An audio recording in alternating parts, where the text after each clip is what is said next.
నమస్తే, doctor KMK Reddy. ఈరోజు మనం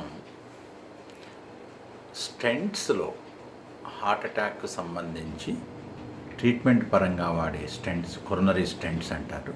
ఈ కొరోనరీ స్టెంట్స్లో ఎన్ని రకాలు ఉన్నాయి, అసలు స్టెంట్ అంటే ఏమిటి, ఎందుకు వాడతారు, ఏ రకమైన స్టెంట్స్ని వాడితే ఫలితాలు ఎలా ఉంటాయి అనే విషయాన్ని చర్చిద్దాం.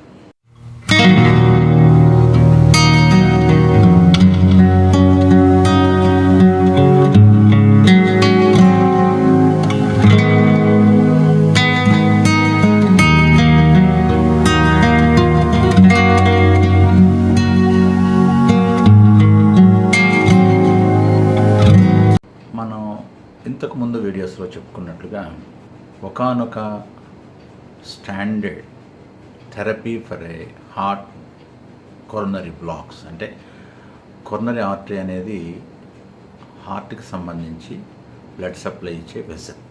ఈ కొరోనరీ ఆర్టరీలో బ్లాక్స్ అంటే పూడికలు లేదా అడ్డంకులు ఏర్పడినట్లయితే హార్ట్ స్ట్రోక్ వస్తుంది. దాన్ని గుండెపోటు అంటారు. ఇది మనకు తెలుసు.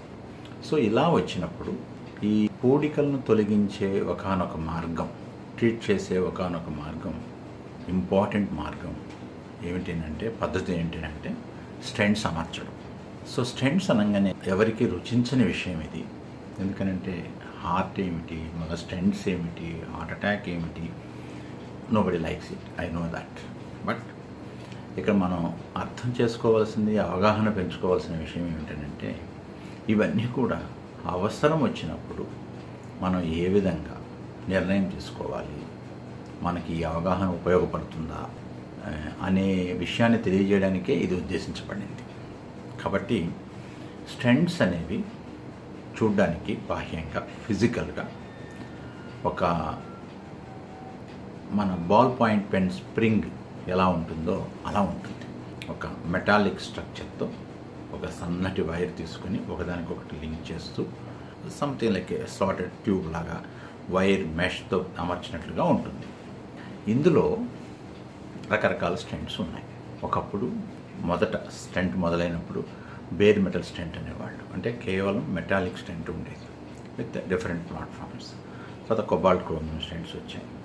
తర్వాత మెడికేటెడ్ స్టెంట్స్ వచ్చాయి. దాన్ని డ్రగ్ కోటెడ్ స్టెంట్స్ అంటారు, డ్రగ్ ఎల్యూటింగ్ స్టెంట్స్ అంటారు.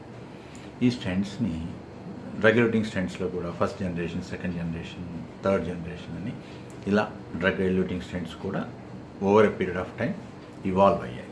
ఇవి కాకుండా కొన్ని రకాలైన స్టెంట్స్ అబ్జార్బుల్ స్టెంట్స్ అని, అంటే కేవలం వేసిన కొద్ది రోజుల తర్వాత పూర్తిగా అబ్జార్బ్ అయిపోతుంది, మెటల్ లోపల ఉండదు అని ఇలా వచ్చాయి. ఈ మెటాలిక్ స్టెంట్స్ని ఇప్పుడు పెద్దగా వాడట్లేదు హార్ట్కి సంబంధించి.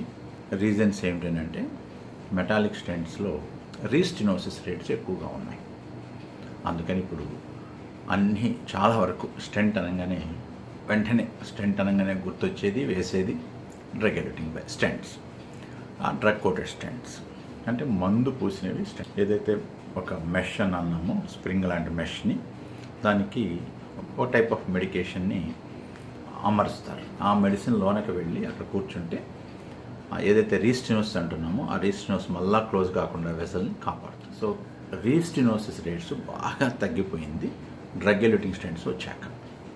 అందుకని ఈ రోజుల్లో డ్రగ్ ఎల్యూటింగ్ స్టెంట్స్నే వాడుతున్నారు.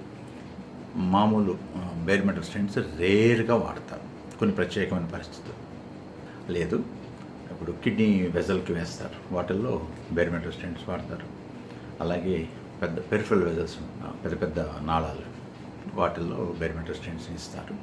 అదర్వైజ్ హార్ట్కి సంబంధించి majority of these times drug coated స్టెంట్సే వాడతాం. సో ఇప్పుడున్న ఈరాలో drug coated stents, drug coated era అని అంటారు. డ్రగ్ కోటెడ్ స్టెంట్స్ని అమర్చినప్పుడు ఈ డ్రగ్ అనేది ఈ నాళంతో, అంటే మనం ఏదైతే వెజల్లో వేస్తామో ఆ వెజల్కి అప్రాక్సిమేట్ అయ్యి డ్రగ్ కొద్ది రోజులు ఉంటుంది. ఈ డ్రగ్ ఇక్కడ ఉన్నప్పుడు ఏం జరుగుతుంది అంటే, రీస్టినోసిస్ రేట్ ఏదైతే మళ్ళా బ్లాక్స్ అవుతాయో ఆ బ్లాక్స్ని బాగా తగ్గించుతుంది. ఎందుకంటే మెడిసిన్ కూడా పనిచేస్తుంది కాబట్టి.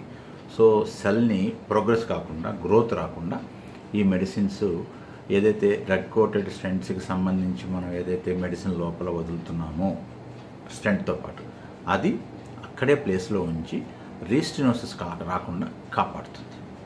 అందువల్ల మెడికేటెడ్ స్టెంట్స్ వచ్చిన తర్వాత రీస్టినోసిస్ రేట్స్ డ్రాస్టిక్గా పడిపోయాయి. లైక్ 2%, 3% టైమ్స్ మాత్రమే రీస్టినోసిస్ జరుగుతుంది. ఇది మెయిన్గా advantage with drug coated stents. తర్వాత ఈ డ్రగ్ కోటెడ్ స్టెంట్స్ వేస్తే చాలామంది అడుగుతూ ఉంటారు, అసలు ఇంకేమీ పర్వాలేదా, ఇంకేమీ కాదా అని. డ్రగ్ కోటెడ్ స్టెంట్స్ వేస్తే రీస్టినోసిస్ రేట్స్ మాత్రం డెఫినెట్గా తగ్గుతాయి, అందులో ఏం అనుమానం లేదు. కానీ జీరో అవుతుందా? కాదు. ఇది అందరూ గమనించాలి. ఎందుకనంటే స్టెంట్స్ వేస్తారు, వేసిన రోజే లేదా మర్నాడు మళ్ళీ బ్లాక్ అవుతుంది, థ్రాంబస్ వస్తుంది, బ్లడ్ క్లాట్స్ వస్తాయి. ఇది రేర్గా జరిగే కాంప్లికేషన్. కానీ మెజారిటీ ఆఫ్ ది టైమ్స్ మాత్రం ఈ బ్లాక్స్ని మళ్ళా వెంటనే రాకుండా కాపాడుకునేదానికి డ్రగ్ కోటెడ్ స్టెంట్స్ వేస్తాం. ఈ డ్రగ్ కోటెడ్ స్టెంట్స్ వేసినందువలన రీస్టినోసిస్ తగ్గుతుంది అని నా ఉద్దేశం. తర్వాత అబ్జార్బబుల్ అవుతాయి ఇవి ఏదైతే మెటల్ ఉంటుందో డ్రగ్ కోటెడ్ స్టెంట్తో పాటు మెటల్ మీద పాలిమర్ని పెట్టి డ్రగ్ కోటెడ్ స్టెంట్స్ అమరుస్తారు. ఇవి మెడిసిన్ రిలీజ్ అయిపోయిన తర్వాత లెటసే 3 months, 100 days అలా అయిపోయినాక మెటల్ మాత్రమే ఉండిపోతుంది. మరి ఈ మెటల్ ఉండిపోతే ఈ మెటల్ వేర్ మెటల్ స్టెంట్ లాగా అయిపోతుంది కదా అని అనుకోవచ్చు. ఇక్కడ ఏం జరుగుతుంది అంటే ఎప్పుడైతే మెటల్ ఉంటుందో అలాగే ఈ 3-4 నెలల లోపల ఈ ఏదైతే వెజల్ వాల్కి అప్రాక్సిమేట్గా అయి ఉన్న స్టెంట్స్కి చుట్టూతా ఎండోథీలియలైజేషన్ అని అంటాం. అంటే వెజల్ దాని మీద ఆ స్టెంట్ మీద వెజల్ ఇన్సైడ్ లైనింగ్ లాగా తయారవుతుంది. దాన్ని ఎండోథీలియం అంటాం. సో ఆ ఎండోథీలియం చుట్టూతా పెరుగుతుంది కాబట్టి దాన్ని ఎండోథీలియలైజేషన్ అంటాం. అంటే హార్ట్ వెజల్లో ఉండే నాళంలో ఇన్సైడ్ కోటింగ్ వచ్చినందువల్ల ఇది నార్మల్ వెజల్లో కలిసిపోతుంది. కరిగిపోవడం కాదు, కలిసిపోతుంది. ఈ మెటల్ కూడా కరిగిపోతే, అబ్జార్బ్ అయిపోతే దాన్ని అబ్జార్బబుల్ స్టెంట్స్ అని అంటారు, బయో అబ్జార్బబుల్ స్టెంట్స్ అని అంటారు. అంటే కొద్ది రోజుల తర్వాత మెటల్ కూడా మిగలకుండా స్టెంట్ లేకుండా పోయినట్లయితే దాన్ని అబ్జార్బబుల్ స్టెంట్స్ అంటారు. అవి మధ్యలో వచ్చాయి కొన్ని ఇష్యూస్ మొదలైన దాంతో మళ్ళీ రిసర్జెన్స్ కూడా వచ్చింది ఆ మోడల్ స్టెంట్స్. కానీ ఎక్కువ భాగంలో ఇప్పుడు వాడేవి drug coated stents. So metal ఉంటుంది, చుట్టూతా ఎండోథీలియలైజేషన్ అయిపోతుంది. కాబట్టి మళ్ళా ఫ్యూచర్లో బ్లడ్ క్లాట్స్ వచ్చేదానికి అవకాశాలు తక్కువగా ఉంటాయి. సో ఇది ప్రధానంగా డ్రగ్ కోటెడ్ స్టెంట్స్ యొక్క ఉపయోగం. ఈ స్టెంట్స్ వేసుకుంటాం, బాగానే ఉంది. మరి ఫారిన్ మెటీరియల్ కదా, ఈ ఫారిన్ బాడీ ఉన్నప్పుడు బాడీలో ఏమీ కాదా మనిషికి? ఇది చాలామందిలో ఉన్న సందేహం. వాస్తవం చెప్పాలి అని అంటే నేను ఏదైతే చెప్పానో ఎండోథీలియలైజేషన్ అన్నానో, ఈ ఎండోథీలియలైజేషన్ జరిగింది అని అంటే ఇది శరీరంలో హానికరమైన పదార్థం కాకుండా డార్మెంట్గా ఉండిపోతుంది. అంటే రక్తం సరఫరాలో ఎక్కడ ఈ బేర్ మెటల్ని ఈ మెటల్ అంటుకోదు లేదా టచ్ అవ్వదు. కాబట్టి బ్లడ్ క్లాట్స్ అయ్యేదానికి అవకాశాలు ఆల్మోస్ట్ నిల్. ఇది నిజం. కాబట్టి స్టెంట్స్ కొద్ది రోజుల తర్వాత ఒక 6 months తర్వాత రీస్టినోసిస్ కానీ లేదా థ్రాంబస్ ఫామ్ అయ్యేదానికి వచ్చే ఛాన్సెస్ బాగా తగ్గుతాయి. 6 నెలల లోపల ఛాన్సెస్ కొంచెం ఎక్కువ ఉంటాయి. ఇది స్థూలంగా గమనించాల్సిన విషయం. ఈ స్టెంట్స్ వేసుకున్న తర్వాత చాలామంది అనుకుంటూ ఉంటారు మన ఆయుష్ తగ్గిపోయిందని, ఏదో జరిగిపోయిందని. ఇలా చాలామంది చాలా రకాలుగా అపోహలు పడుతూ ఉంటారు. వాస్తవానికి ఇవన్నీ అపోహలు. మీకు స్టెంట్స్ వేసేటప్పుడు హార్ట్ ఫంక్షన్ బాగా ఉన్నట్లయితే, ఎంత బాగా ఉంటే స్టెంట్స్ వేసిన తర్వాత ఫ్యూచర్ అవుట్కమ్స్ అంత బాగా ఉంటాయి. మీరు నార్మల్ స్థితికి రావాలి అని అంటే మీ ఎల్వి హార్ట్ ఫంక్షన్, హార్ట్కి ఉన్న లెఫ్ట్ వెంట్రికల్ ఫంక్షన్ ఎలా గొప్పగా ఉంటుందో అంత గొప్పగా అంత త్వరగా మీరు బయటికి రాగలరు. ఉదాహరణకి ఒక అక్యూట్ ఎంఐ స్ట్రోక్ వచ్చింది, స్టెంట్స్ వేశారు. వేసిన తర్వాత 4 నుంచి 6 వారాల తర్వాత మనం నార్మల్ ఎక్సర్సైజ్ని, నార్మల్ యాక్టివిటీస్ని రీగెయిన్ చేయవచ్చు. కాబట్టి ఎవరు కూడా ఈ స్టెంట్స్ వేస్తే వీక్ అయిపోతామని కానీ, స్టెంట్స్ వేస్తే నీరసించిపోతామని కానీ, లైఫ్ అంతా మారిపోతుందని కానీ అపోహపడవలసిన అవసరం లేనే లేదు. ఈ స్టెంట్స్ని మనకు bare metal stents, cobalt chromium, drug coated, absorbable stents ఇన్ని రకాలు ఉన్నాయి. వీటిని ఎంచుకోవడం ఎలాగో నేను ఇందాకే చెప్పాను. ఈ సింపుల్ ఎంచుకోవడం లేదు. ఇప్పుడంతా డ్రగ్ కోటెడ్ స్టెంట్సే నడుస్తున్నాయి. డ్రగ్ కోటెడ్ స్టెంట్సే వేస్తారు. మీరు ఏమీ చెప్పకపోతే మీ కార్డియాలజిస్ట్ తప్పకుండా డ్రగ్ కోటెడ్ స్టెంట్సే వేస్తాం. అదే ఇప్పుడు సర్వసాధారణంగా అందరం జరిగేది. రొటీన్ ప్రాక్టీస్లో మేమంతా చేసే పని అదే. డ్రగ్ కోటెడ్ స్టెంట్స్ వేస్తారు. అలా కాకుండా కొన్ని ప్రత్యేకమైన పరిస్థితుల్లో అబ్జార్బుల్ స్టెంట్స్ కూడా ప్రిఫర్ చేస్తాం.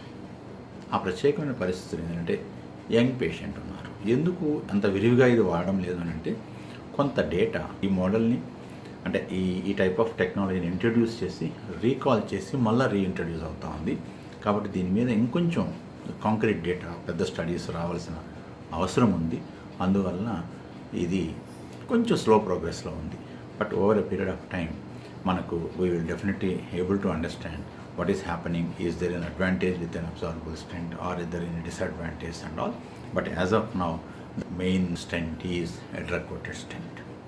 So ఈ విషయాలు మీరు అవగాహన పెంచుకొని మీకు పొరపాటున ఇలాంటి అవసరం వచ్చినట్టయితే మీరు ఈ అవగాహనని ఉపయోగించుకొని అర్థం చేసుకొని నిర్ణయాలు తీసుకోవాలని కోరుకుంటూ డాక్టర్ కేఎం రెడ్డి. నమస్తే.